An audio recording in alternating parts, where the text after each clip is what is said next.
له. وقد قال تعالى: وعد الله الذين آمنوا منكم وعملوا الصالحات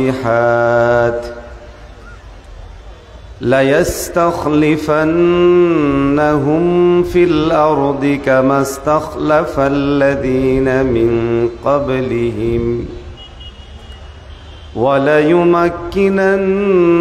وليمكنن لهم دينهم الذي ارتضى لهم وليبدلنهم من بعد خوفهم أمنا. وقال رسول الله صلى الله عليه وسلم: عليكم بسنتي وسنة الخلفاء الراشدين المهديين،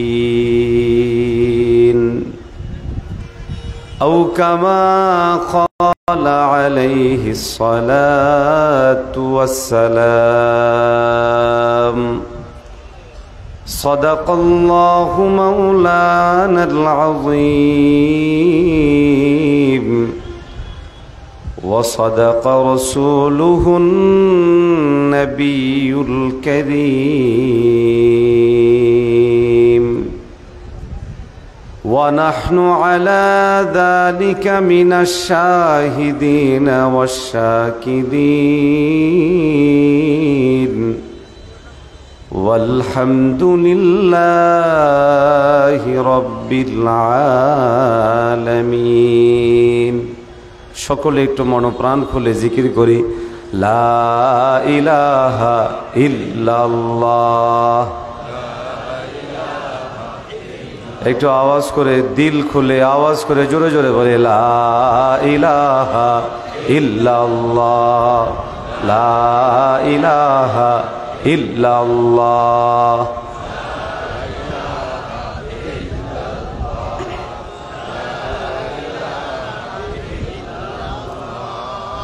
লা ইলাহা ইল্লাল্লাহ,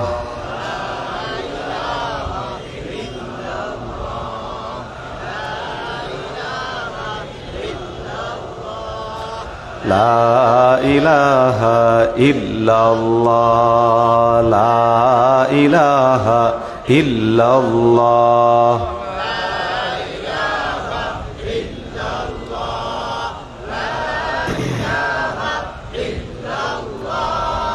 লা ইলাহা ইল্লাল্লাহ, লা ইলাহা ইল্লাল্লাহ, লা ইলাহা ইল্লাল্লাহ মুহাম্মাদুর রাসূলুল্লাহ সাল্লাল্লাহু আলাইহি ওয়াসাল্লাম। আলহামদুলিল্লাহ, রব্বে কারীমের দরবারে লাখো কোটি শুকরিয়া আদায় করছি, যিনি আমাদেরকে বাংলাদেশ মুজাহিদ কমিটি নোয়াখালী জেলা শাখার উদ্যোগে আয়োজিত আজকের এই ওয়াজ মাহফিল ও হালকায় জিকিরে আসার তৌফিক দান করেছেন। এই জন্য সকলে মনপ্রাণ খুলে বলে আলহামদুলিল্লাহ। আর একটু আওয়াজ করে বলে আলহামদুলিল্লাহ। উপস্থিত মাহফিলের সম্মানিত সভাপতি, শ্রদ্ধাভাজন সম্মানিত অতিথিবৃন্দ, সম্মানিত ওলামায়ে কেরাম, আমার সামনে উপস্থিত সম্মানিত শ্রোতামণ্ডলী, পর্দার আড়ালের সম্মানিতা মা বোনেরা, দীর্ঘ সময় থেকে বিজ্ঞ ওলামায়ে কেরাম আপনাদের সামনে অনেক গুরুত্বপূর্ণ কথা বলেছেন। যারা কথা বলেছেন ওনাদের অনেকে আমাদের উস্তাদ সম আলেমী দ্বীন। যারা কথা বলেছেন তারা অনেকেই আমাদের দাতা উস্তাদ সম আলেমী দ্বীন। আল্লাহ হযরতদের কথাগুলোর উপর আমাদেরকে আমল করার তৌফিক দান করেন। আমার পরেও গুরুত্বপূর্ণ আলোচনা করবেন আমাদের আজকের এই মাহফিলের সম্মানিত প্রধান অতিথি মুফতি সৈয়দ মোহাম্মদ ফয়জুল করিম শাইখে চরমনাই হাফিজাহুল্লাহ, আল্লাহ তাআলা হযরতকে নেক হায়াত দান করেন। আমাকেও দায়িত্ব দেওয়া হয়েছে কিছু কথা বলার জন্য। আমিও নিয়ত করেছি বলবো, শুনবেন তো? আরো আসতে বলেন, শুনবেন তো ইনশাআল্লাহ? আলোচনা শুরুর আগে ছোট্ট একটু ক্ষমা প্রার্থনা করে আলোচনা শুরু করতে চাই। আজকে নোয়াখালীতে আমাদের সমাবেশে আসার কথা ছিল, কিন্তু আপনারা জানেন ইসরায়েলি হায়নাদের নিপীড়নের বিরুদ্ধে আমাদের ওলামায়ে কেরামদের উদ্যোগে ঢাকার সোহরাওয়ার্দীতে একটি সমাবেশ ছিল।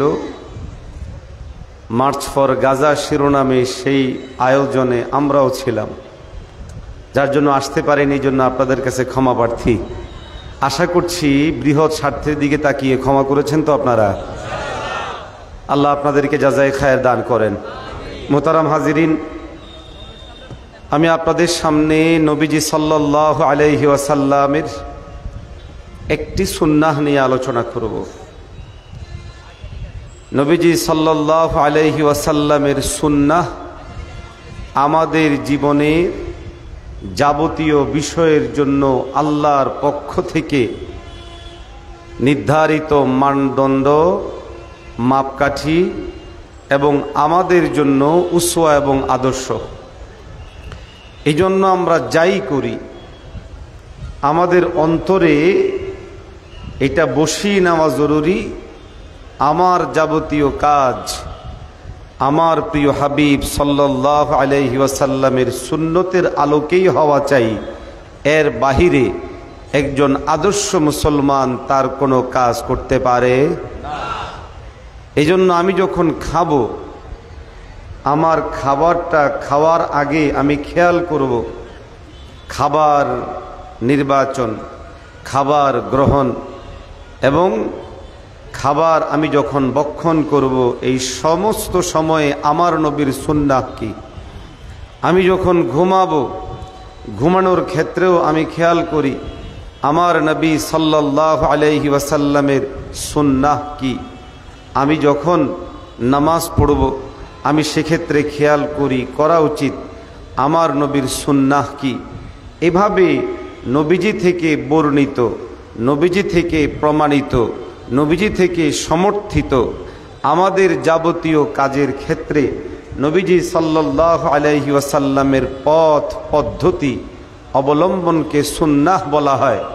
আমি সব সুন্নাহ নিয়ে তো কথা বলা সম্ভব না, ছোট্ট একটু সুন্নাহ নিয়ে কথা বলতে চাই। সেটা হলো এই রাষ্ট্র পরিচালনায় নবীজি সাল্লাল্লাহু আলাইহি ওয়াসাল্লামের সুন্নত আছে না নাই? এই বিষয়ে কি আলোচনা করা যায়? সুন্নত কাকে বলে? সুন্নতের পরিচয় খুব সহজ। মা সাবাতা আনিন নবী সাল্লাল্লাহু আলাইহি ওয়াসাল্লাম, নবীজি থেকে যা প্রমাণিত সেটা কাউলান হতে পারে, ফেলান হতে পারে, অর্থাৎ নবীজি সাল্লাল্লাহু আলাইহি ওয়াসাল্লামের বক্তব্যের মাধ্যমে কোনো জিনিসের ব্যাপারে দিক নির্দেশনা থাকতে পারে, এটা যেমন সুন্নাহ। নবীজি সাল্লাল্লাহু আলাইহি ওয়াসাল্লাম কোনো কাজ যখন করেন তখন ওই কাজ ওইভাবে করা, এটাও সুন্নাহ। আবার নবীজির সামনে যখন কোনো কাজ করা হয়েছে নবীজি সাল্লাল্লাহু আলাইহি ওয়াসাল্লাম সেই কাজকে সমর্থন করেছেন, এটাও সুন্নাহ। রাসূলুল্লাহ সাল্লাল্লাহু আলাইহি ওয়াসাল্লামের সুন্নতের পরিচয় জানলে বলুন তো রাষ্ট্র পরিচালনায় নবীর সুন্নত আছে না নাই? আরো আসতে বলেন, আরো একটু আওয়াজ দিয়ে বলেন না, আছে না নাই? তাহলে নবীজির অনুসরণে কোনো কাজ করা এটা হলো সুন্নত। নবীজির অনুসরণে যেই কাজ করার সুযোগ আছে ওই কাজ নবীর অনুসরণে না করে ভিন্নভাবে করা হলে, অথবা নবীজি থেকে যেই জিনিস প্রমাণিত আছে ওইটাকে ওইভাবে না করে ভিন্ন কোনো পদ্ধতি সেখানে প্রবেশ করানো হলে, এটাকে আমাদের ইলমি ভাষায়, শরীয়তের ভাষায় বিদআত বলা হয়। সুন্নতের বিপরীতে যদি কোনো আমল প্রতিষ্ঠিত হয় এটা হলো বেদাত। ঠিক তেমনিভাবে রাষ্ট্র পরিচালনায় যদি নবীজির সুন্নাহ থাকে তো সুন্নার বিপরীতে কোনো সিস্টেম, কোনো পদ্ধতি যদি প্রতিষ্ঠিত হয় আমরা দৃঢ়তার সাথে বলতে পারি ওই জিনিসটা অবশ্যই বেদাত। আরো আসতে বলেন। আমরা যখন সুন্নত বেদাত নিয়ে আলোচনা করি তখন আমরা শুধু ইবাদাতে মাহজার মধ্যে সীমাবদ্ধ থাকি। সুন্নত বেদাত নিয়ে আলোচনায় দেখা যাচ্ছে ইবাদাতে মাহজা যেগুলো আছে ওইগুলোর ক্ষেত্রে আমরা সুন্নত বেদাত নিয়ে আলোচনা করি, কিন্তু এর বিপরীত যেই পরিধি সেই জায়গা এর বিপরীত নয়, এর বাহিরের যেই বিশাল বড় পরিধি ইবাদতে মাহজার বাহিরেও আমার নবী যা যা করেছেন, যা যা করতে বলেছেন, যেই ওয়েকে অনুমোদন দিয়ে গেছেন, এর বাহিরে কোনো কাজ যদি কোনো হয় দৃঢ়তার সাথে বলতে পারি সেটা সুন্নাহ পরিপন্থী। সুন্নাহ পরিপন্থী সেই জিনিস অবশ্যই বেদাতি। মোহতারাম হাজিরিন, স্বাভাবিক ইবাদতে মাহজা মখসুসার বেদাতগুলো আমরা বুঝলেও বয়ান করলেও রাষ্ট্রীয় যেই বেদা আছে সেই বেদাত সম্পর্কে আমরা আলোচনা করা বন্ধ করে দিয়েছি। ফলাফল রাষ্ট্র পরিচালনার মধ্যে গণতন্ত্র এসে অনুপ্রবেশ করেছে, মানবরচিত বিধান অনুপ্রবেশ করে গোটা পৃথিবীতে জালেমের রাজ্য প্রতিষ্ঠিত করেছে। শুধু এতটুকু না, মানব সভ্যতাকে ধ্বংস করতে গিয়েও তারা এই গণতন্ত্রের দোহাই দেয়। আমার বাংলাদেশেও বিগত 16 বছরে গণতন্ত্রের দোহাই এদেশের মানুষকে, আপামর তাওহীদি জনতাকে অত্যাচার করা হয়েছে, নিপীড়ন করা হয়েছে। আজকে গোটা পৃথিবীতে গণতন্ত্রের ধ্বজাধারী আমেরিকা এবং তাদের দোসরেরা গোটা পৃথিবীতে যেই জুলুমের রাজত্ব কায়েম করেছে এর পিছনেও তারা গণতন্ত্র, মানবতাবাদী আইনকেই একমাত্র অবলম্বন হিসেবে নিয়েছে। অতএব দীপ্ত শপথ করতে হবে নবীর সুন্নাহ অনুসরণে। আমি যেমন নামাজ পড়ি, আমি যেমন খাই, আমি যেমন হাঁটি, আমি যেমন চলি, ঠিক তেমনি ভাবে রাষ্ট্র ব্যবস্থায়ও আমরা আগামীর বাংলাদেশকে নবীর সুন্নাহ অনুযায়ী পরিচালনা করে ইসলামের বাংলাদেশ হিসেবে গড়ে তুলতে চাই।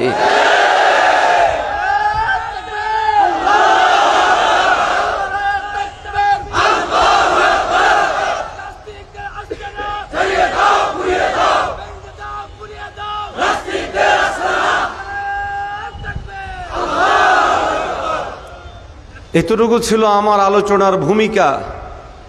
আর সময় যদি না পাওয়া যায় তাহলে আলোচনার সারমর্ম বুঝে থাকলে বলুন। রাসূলুল্লাহ সাল্লাল্লাহু আলাইহি ওয়াসাল্লামের সুন্নত শুধুমাত্র ইবাদাতে মাহজার মধ্যে সীমাবদ্ধ না, এর পরিধি আরো আছে? আরো আসতে বলেন। আপনি আমি দৈনন্দিন যা করি,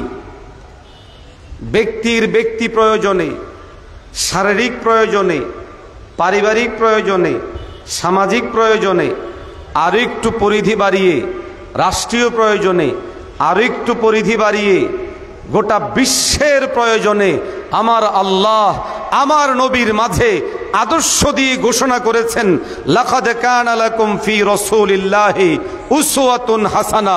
অতএব আমি আমার নবীর আদর্শ বাস্তবায়িত করে বিশ্বময় এই সুন্নাহর আলোকে ছড়িয়ে দিতে চাই। যদি এটা করা যায় তাহলে আপনি আমি ইনশাআল্লাহ সাহাবায়ে কেরামরা যেমন সফল হয়েছেন আমরাও সফল হব। আল্লাহ আমাদেরকে কবুল করেন। কারো কারো মনে প্রশ্ন হতে পারে, অথবা আমাদের সমাজে কিছু ভুল প্রবণতা আছে। দেখুন, দ্বীনের সব কাজ আমি করতে পারবো না, এটা হয়ও না। দ্বীনের হার শোভা বিভিন্ন স্তর, বিভিন্ন জায়গা, বিভিন্ন দিক আছে।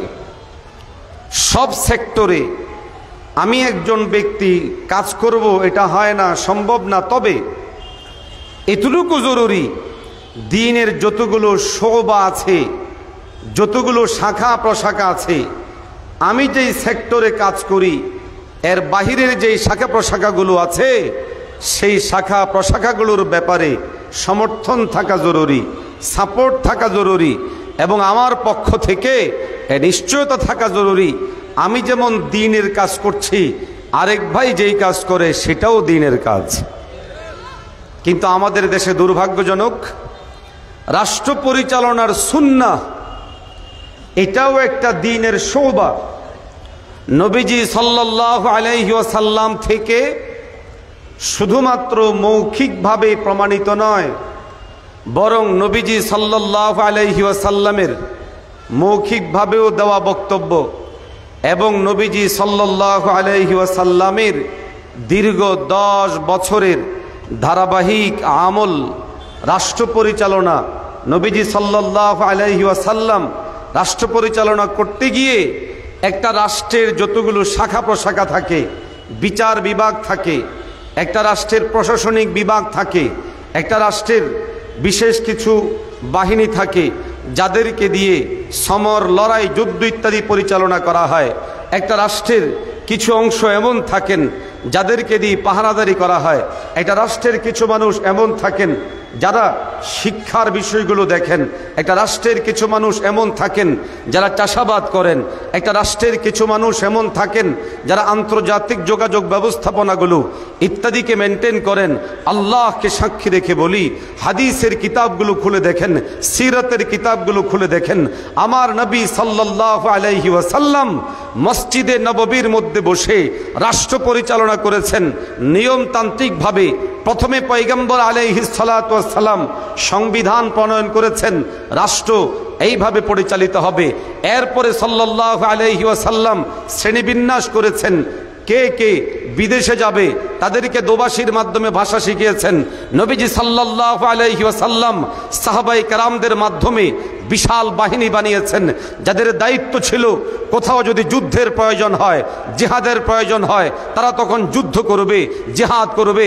নবীজি সাল্লাল্লাহু আলাইহি ওয়াসাল্লাম কুররা, কারীদের একটি বিশাল বড় বাহিনী বানিয়েছেন, যাদের দায়িত্ব ছিল তারা উম্মতকে শিক্ষা দিবে। নবীজি সাল্লাল্লাহু আলাইহি ওয়াসাল্লাম নিজে বিচার পরিচালনা করেছেন। নবীজি সাল্লাল্লাহু আলাইহি ওয়াসাল্লামের নেতৃত্বে সাহাবায়ে কেরামদের একটি বিশেষ জামাত ছিল, যাদেরকে দিয়ে নবীজি চাষাবাদ করেছেন। সাহাবায়ে কেরামদের একটি জামাত ছিল যারা অস্ত্র বানিয়েছেন। এই সমস্ত কথাগুলোর সার মর্ম হলো, আমার নবী যা করেছেন সেটাই সুন্নাহ। প্রত্যেকটা সুন্নাহ আলাদা আলাদা ব্যক্তি ছিল, আলাদা আলাদা ব্যক্তিরা পালন করেছে। দুর্ভাগ্যজনক কথা হলো, আজকে আপনি আমি যখন একটা সুন্নাহ পালন করি, আরেকটা সুন্নাহকে ছেড়ে দেই, একটা সুন্নাহ পালন করি, আরেকটা সুন্নাহকে কটাক্ষ করি। ও মুসলমানেরা, ও মুসলিম যুবকেরা, সময় অত্যন্ত ভয়ঙ্কর, সময় অত্যন্ত ভয়াবহ। দ্বীনি কাজে আমরা যারা জড়িত আছি, আর কোনো খোঁচাখুচি নয়, আর কোনো ধাক্কাধাক্কি নয়, আর কোনো ঠেলাঠেলি নয়। দ্বীনের যে অংশেই যেই কাজ করে না কেন, আমাদের দীপ্ত শপথ হবে 56,000 এই বর্গমাইল আগামীর বিশ্ব মানচিত্রে একটি ইসলামী রাষ্ট্র হিসেবে কারা কারা প্রতিষ্ঠা করতে চান, একটু হাত তুলে বলে।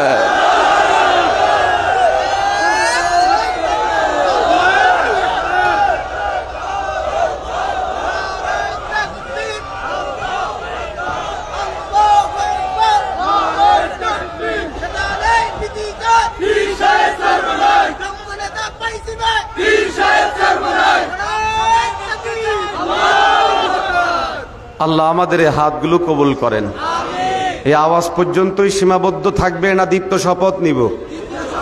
কারা কারা দীপ্ত শপথ এদের আজ একটু হাত তুলে বলেন ইনশাআল্লাহ।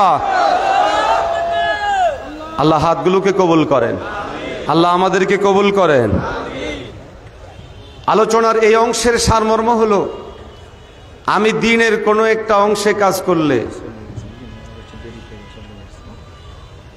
আমি দ্বীনের কোনো একটা অংশে কাজ করলে, যেমন আমি যদি ইসলামী রাজনীতি করি, এর বাহিরে যারা আছেন তালিমের খেদমতে, তাবলীগের খেদমতে, তাসাউফের খেদমতে, তাদেরকে আমি খোঁচা দিব না ভাই মনে করব?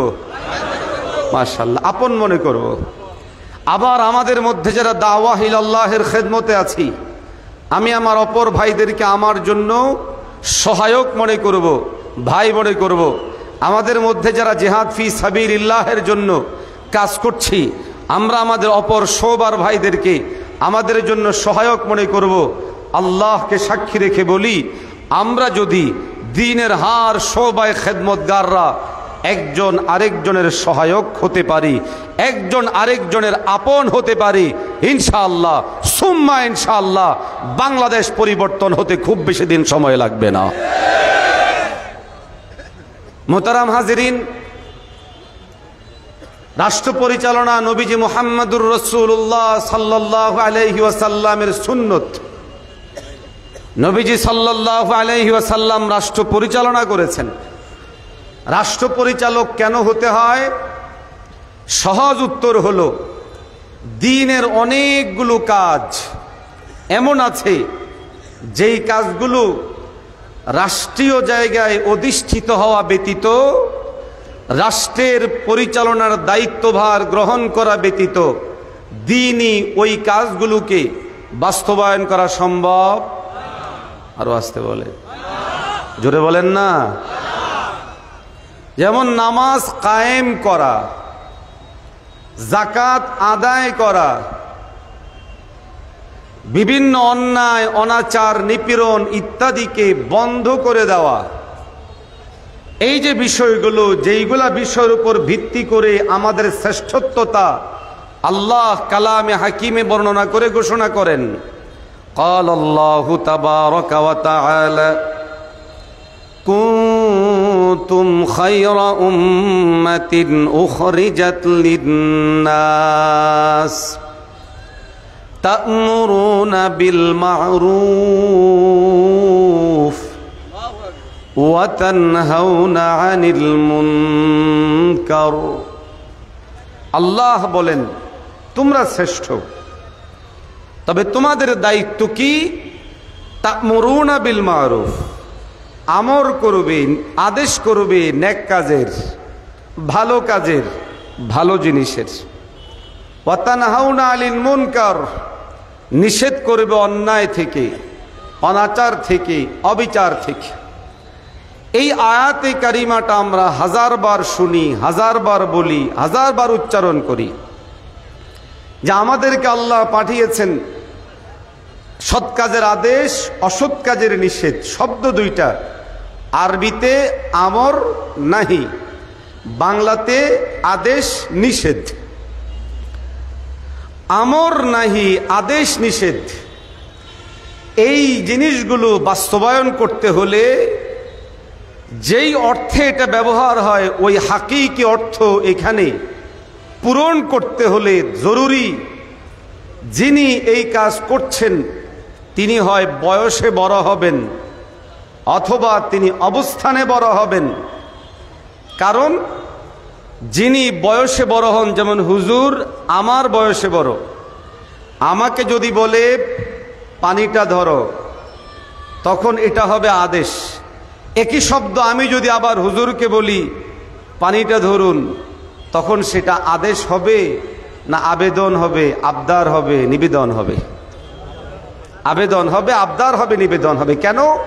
ছোট বড়কে আদেশ করে না, বড়র কাছে আবেদন করে, নিবেদন করে, আবদার করে।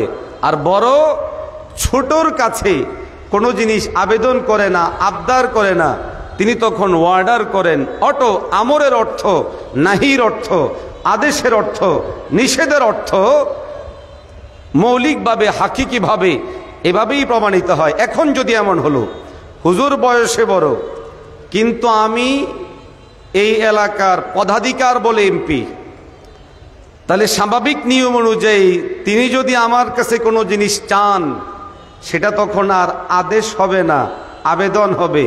আমি যদি কোনো জিনিস চাই তখন সেটা আর আবেদন হবে না, বরং আদেশ হয়ে যাবে। মোহতারাম হাজিরিন, তাহলে আমর এবং নাহি, আদেশ এবং নিষেধ বাস্তবায়িত হতে হলে ব্যক্তি হয় বয়সে বড় হবে অথবা অবস্থানে বড় হবে। আদেশ এবং নিষেধের মূল হাকিকি যে অর্থ, সেই অর্থটা হলো যে আমি আমার জায়গা হলো উঁচু জায়গায়, উঁচু অবস্থান থেকে আমি কোনো জিনিসকে করতে বলবো সে করবে, নিষেধ করব সে বাদ দিবে। রব আমাদের শ্রেষ্ঠত্বতার মাপকাঠি ও মানদণ্ড নির্ধারণ করে দিচ্ছেন আমর এবং নাহিকে। মোহতারাম হাজিরিন, আজকে আপনি আমি যখন আমর এবং নাহি থেকে দূরে, আমর এবং নাহির জায়গা থেকে আমরা সরে গেছি। ফলাফল এই হচ্ছে, আমাদেরকে এমন কিছু লোক আমর এবং নাহি করে যাদেরকে আমরা অপারগ হয়েই মানতে হয়, অন্যথায় তাদেরকে আমরা মানার কথা ছিল না। আরো আসতে বলেন, জোরে বলেন না ঠিক না? উদাহরণস্বরূপ, আপনার এলাকায় যিনি মেম্বার কিংবা চেয়ারম্যান কিংবা এমপি, ওই সমস্ত ব্যক্তিগুলোর সাথে যদি হিসেব করা হয়, দেখা যাবে সে আমাদেরকে অর্ডার করে করে যে সমস্ত কাজগুলো করায়, বাস্তবিক অর্থে তার যেই অবস্থান, সেই জায়গাগুলো থেকে আমাদের জন্য সেটা করার উপযুক্ত না, কিন্তু পদাধিকার বলে আমাদের চেয়ে উঁচু জায়গায় হওয়ার কারণে সে আমাদেরকে সেটা করতে পারে। রব আমাদেরকে পাঠিয়েছেন আমর করার জন্য, নিষেধ করার জন্য। দেখুন নবীজি সাল্লাল্লাহু আলাইহি ওয়াসাল্লামের জীবনের তর্জ, মক্কি জীবনে নবীজি সাল্লাল্লাহু আলাইহি ওয়াসাল্লাম উম্মতের ব্যক্তিগত জীবন প্রতিষ্ঠিত করেছেন, ব্যক্তিগত জীবনের মামুলাতকে প্রতিষ্ঠিত করেছেন। ধীরে ধীরে নবীজি সাল্লাল্লাহু আলাইহি ওয়াসাল্লাম মদিনায় এসে ইসলামের যেই বিষয়গুলো রাষ্ট্রের সাথে সম্পৃক্ত, ওই সমস্ত বিষয়গুলোকে নবীজি সাল্লাল্লাহু আলাইহি ওয়াসাল্লাম মদিনায় এসে বাস্তবায়িত করেছেন। আমাদের লোকসমাজে একটা ভুল কথা প্রচলিত আছে, সেটা হলো এই, ধর্মের যাবতীয় জিনিসগুলো রাষ্ট্র ঠিক হয়ে গেলে আমার দাড়ি ঠিক হবে, রাষ্ট্র ঠিক হয়ে গেলে আমার চুল ঠিক হবে, রাষ্ট্র ঠিক হয়ে গেলে নামাজ ঠিক হবে, রাষ্ট্র ঠিক হয়ে গেলে এই ঠিক হবে। মনে রাখবেন, ইসলামের মূল ফোকাস এবং কেন্দ্রীয় জায়গা হলো ব্যক্তির ব্যক্তিগত জীবন। রাষ্ট্র আইন করে আপনার আমাকে ঠিক করার জন্য, রাষ্ট্র রাস্তা করে আপনার আমার সুযোগ সুবিধার জন্য, রাষ্ট্র কোনো জিনিসের অনুমোদন দেয় আপনার আমার সুযোগ সুবিধার জন্য। মোহতারাম হাজিরিন, কিছু বিষয় এমন যেগুলো নিরেট ব্যক্তির সাথে সম্পৃক্ত।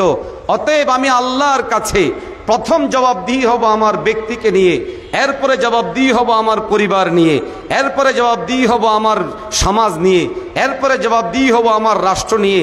আমি আবারও বুঝিয়ে বলছি, দিন ব্যক্তিগত জীবনগুলোকে বাস্তবায়িত করাও, পারিবারিক জিনিসগুলো বাস্তবায়িত করাও, রাষ্ট্রীয় জিনিসগুলো বাস্তবায়িত করাও একটা আরেকটার জন্য সহায়ক। এমন যেন না হয় আমি আমার ব্যক্তিগত জীবনের কিছুকে ছেড়ে দিলাম, রাষ্ট্রীয়ভাবে রাষ্ট্র ব্যবস্থা করব বলে, কোনোদিন সেটা হবে না।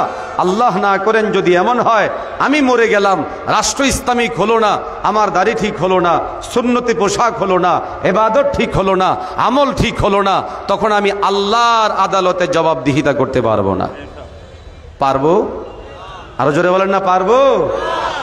মোহতারাম হাজিরিন, সময় কম, হুজুর এসেছেন আলোচনা করবেন, আমি আমার আলোচনা সংক্ষেপে শেষ করছি।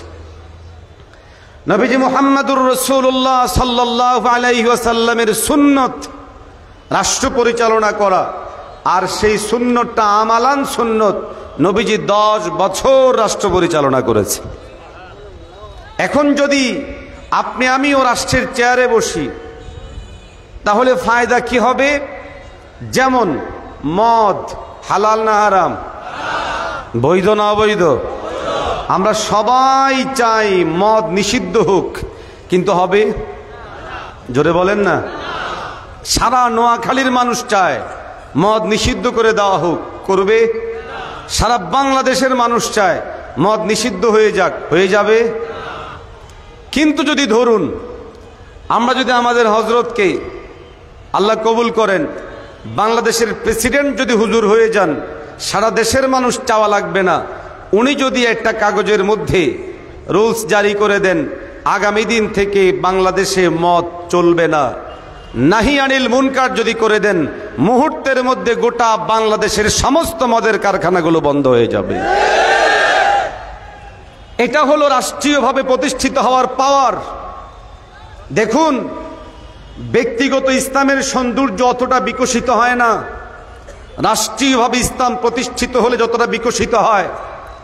আপনাদের বুকের মধ্যেও আগুন জ্বলছে, আমার বুকের মধ্যেও আগুন জ্বলছে।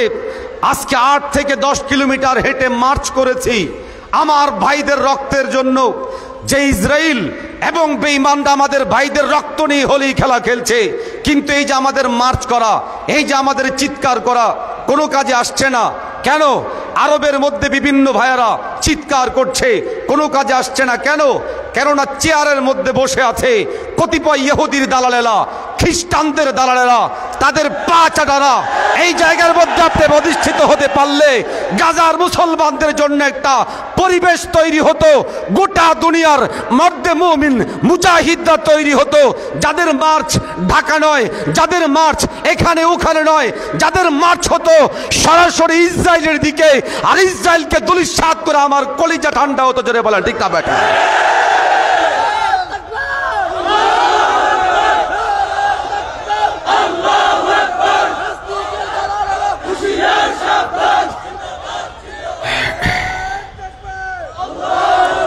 আল্লাহ আমাদেরকে কবুল করেন।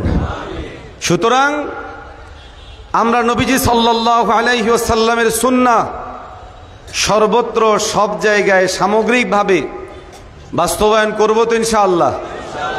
সূচনাটা হবে ব্যক্তি দিয়ে, সাজাবো পরিবারকে, সাজাবো সমাজকে, শপথ নিব রাষ্ট্রকেও সাজাবো।